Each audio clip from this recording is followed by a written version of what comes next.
او په تکلیفو نو دې زلوي کړم پزان دې تیر کړل ما د پار تکلیفونه او مرجانت کمان لاړی زبا د پات ژوندون چالتی ربوما او زه خدا حصہ نا خبر نه وم تارات او خودل د جنت المقصدنا او خدای هیڅوک به مور مکړي لولا آباد تل د مور پکور کی وینا او ډېر خوش نصیب هغه خلق وی چې आवाज درکړي ورکړي جوابونه او د خپل مور دخلی نظر شم سحر ما خام چې په دعا رات کوینا چې پکم کور کې مور سیږي په هغه کور کې به همیش وي بهارونه او د مور په سر می کور ودان دې د پلار په سر می کله ټول قدر کوینا وې د قبول شوی او حج ثواب دې سوک چې د پلار مختا قتل کوي پمینا او نور دس نوی خوچتای تا چې ګورم د زړه لرمشي غمونا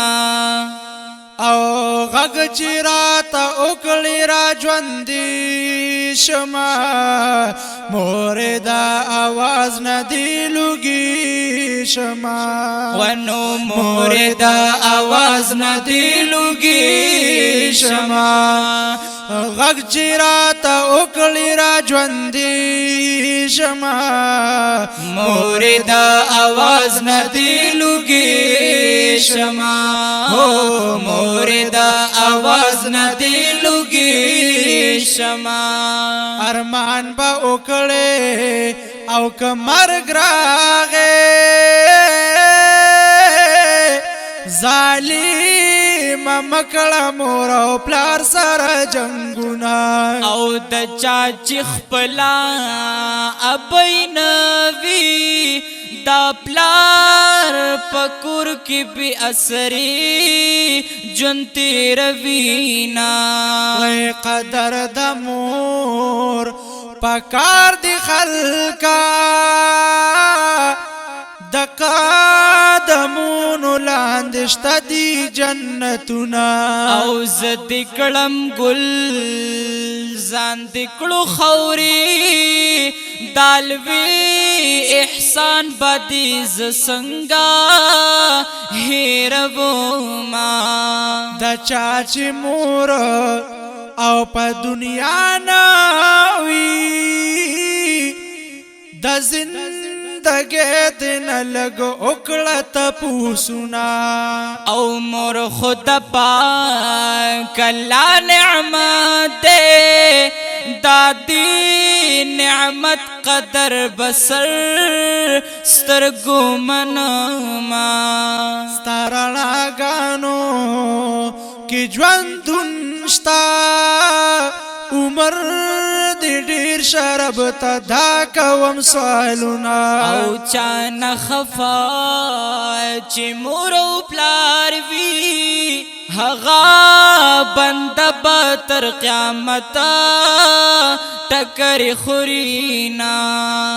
وې د مور خدمت کوه هر حال کې